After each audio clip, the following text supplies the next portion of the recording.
मैं सिनुरु माता शारदा बैठे जिह्वा आए, कार्तिक मास की कथा लिखे कमल हर्षाए। नैमिषारण्य तीर्थ में श्री सूत जी ने 88,000 सनकादि ऋषियों से कहा, अब मैं आपको कार्तिक मास की कथा विस्तार पूर्वक सुनाता हूँ, जिसका श्रवण करने से मनुष्य के सभी पाप नष्ट हो जाते हैं और अंत समय में वैकुंठ धाम की प्राप्ति होती है।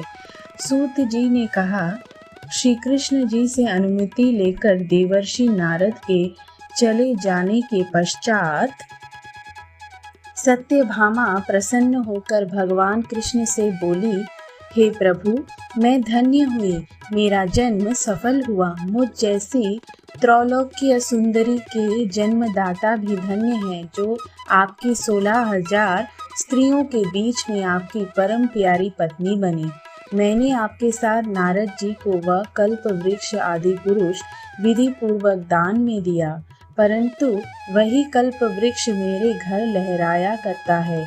यह बात मृत्युलोक में किसी स्त्री को ज्ञात नहीं है। हे त्रिकालनाथ, मैं आपसे कुछ पूछने की इच्छुक हूँ।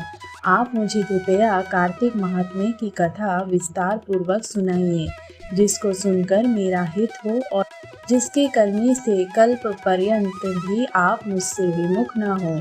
सूत जी आगे बोले, सत्यभामा के ऐसे वचन सुनकर कृष्ण ने हंसते हुए सत्यभामा का हाथ पकड़ा और अपने सेवकों को वहीं रुकने के लिए कहकर विलास युक्त अपनी पत्नी को कल्प वृक्ष के नीचे ले गए। फिर हंसकर बोले, हे प्रिय, 16,000 रानियों मुझे प्राणों के समान प्यारी हो। तुम्हारे लिए मैंने इंद्र एवं देवताओं से विरोध किया था। हे कांते, जो बात तुमने मुझसे पूछी है उसे सुनो। एक दिन मैंने तुम्हारी इच्छा पूर्ति के लिए गरुड़ पर सवार होकर इंद्रलोक जाकर कल्प वृक्ष मांगा।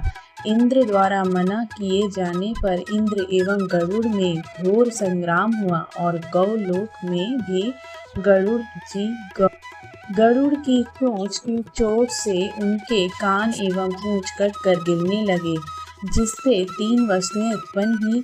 कान से तंबाकू, पूंछ से गोभी और रक्त से मेहंदी बनी। इस तीनों का प्रयोग करने वाले को मोक्ष नहीं मिलता।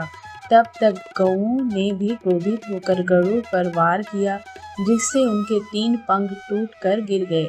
इनके पहले पंख से नीलकंठ, दूसरे से मोर और तीसरे से चकवा चकवी उत्पन्न हुए। हे प्रिय, इन तीनों का दर्शन करने मात्र से शुभ फल प्राप्त हो जाता है। यह सुनकर सत्यभामा ने कहा, हे प्रभु, कृपया मुझे मेरे पूर्व जन्मों के विषय में बताइए कि मैंने पूर्व जन्म में कौन कौन से दान, व्रत व जप नहीं किए हैं।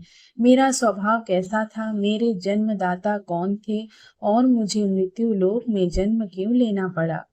मैंने ऐसा कौन सा पुण्य कर्म किया था जिससे मैं आपकी अर्धांगिनी हुई।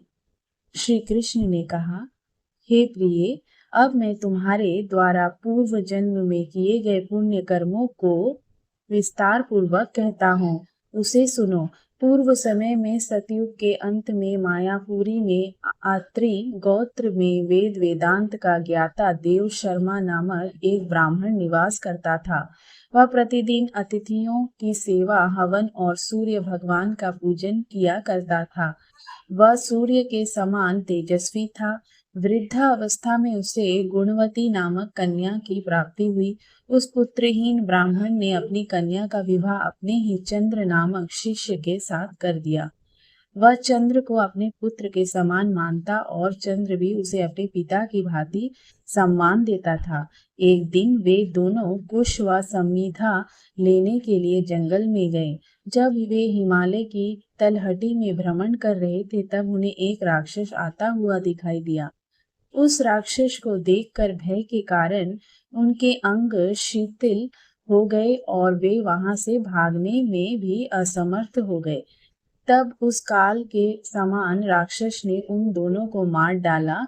क्योंकि वे धर्मात्मा थे, इसलिए मेरे पार्षद उन्हें मेरे वैकुंठ धाम में मेरे पास ले आए।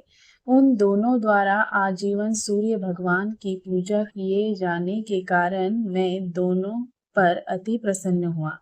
गणेश जी, शिव जी, सूर्य व देवी, इन सबकी पूजा करने वाले मनुष्य को स्वर्ग की प्राप्ति होती है। मैं एक होता हुआ भी काल और कर्मों के भेद से 5 प्रकार का होता हूँ। एक देवदत्त, पिता, भ्राता आदि नामों से पुकारा जाता है। विमान पर अरूढ़ होकर सूर्य के समान तेजस्वी रूपवान चंदन की माला धारण किए हुए मेरे भवन में आए तो वे दिव्य भागों में भोगने लगे। प्रथम अध्याय इति।